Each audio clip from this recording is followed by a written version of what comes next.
Jade, how well do you know Joe Milton? I know you're at the Manning Passing Academy with him. That's my dog. I met him. I met Joe for the first time at the Manning Passing Academy. He's cool. We hit it off. I got a ton of respect for him. I hope he feels the same way about me. But I got a ton of respect for what he does and everything that he's been through. We actually roomed together at the Manning Passing Academy. So getting to have those talks with him and seeing how he is as a person off the field and what he's been through, I got nothing but respect for him. What kind of year do you expect him to have this year? I expect him to have a huge year. He's been waiting his turn to showcase his talents at a high level. I'm excited to see what he does with it. Have you seen an arm like that in terms of arm strength before? I haven't. I've seen him at the Manning Passing Academy throw the ball off one leg, off a knee, 50 yards over the goalpost. So it's impressive. It's very hard to do. How big of a challenge was Tennessee last year with their tempo and what they brought to the table? Because that was kind of a statement game for them and maybe a turning point afterwards for you guys. Tennessee, they were a very big challenge. They had a great quarterback, great running backs. The offensive line was very well, and they had dynamic receivers. They came to play that day, and they beat us, but overall they were a pretty great team. They're a pretty good team. What's it like playing in Neyland Stadium in Knoxville?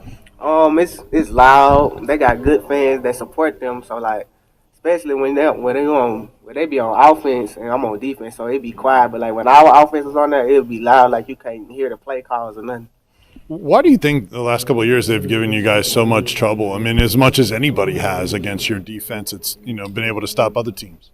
Because we haven't been doing a good job getting used to their tempo. I say they'll go fast, so we have to match how they go. We got to practice to that tempo and stop them on them plays. How hard is that?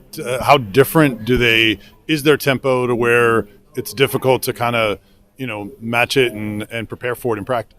It's different because I think they run a play every 12 seconds or something like that. That's fast. So we have to get out and we already know the play call, run to our spots, and execute the play. So it's a little challenging. The toughest environment to play is Tennessee. It's unbelievable. It's unbelievable. Their fans are unbelievable.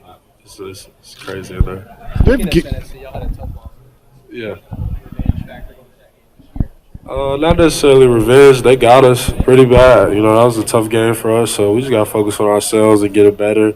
And when we go out there this year, we playing to win the game, but, they got pretty after us for these past 2 years, so we just got to go to work and be better. Why do you think they've given you so much trouble, more so than seemingly anybody else? I just think their scheme is it's hard. I said earlier that I thought Tennessee had the best offense last year. I thought Hendon Hooker was the best quarterback in the SEC by far. And, they're difficult to play, but at the end of the day, we got to focus on ourselves and be ready for that scheme and be ready for that tempo and get lined up and be ready to execute. You guys have a different SEC road game this year at Tennessee. What do you think about going to Knoxville and that matchup with Tennessee? Man, I'm ready. The 2020 year when we had went and played against them, it was definitely nice. Just being out there in a different environment, don't necessarily play everybody on the east side of the conference or whatnot. But with that, I'm excited. I'm ready to see what they had to offer this year. They had a real big season last year, so I'm excited.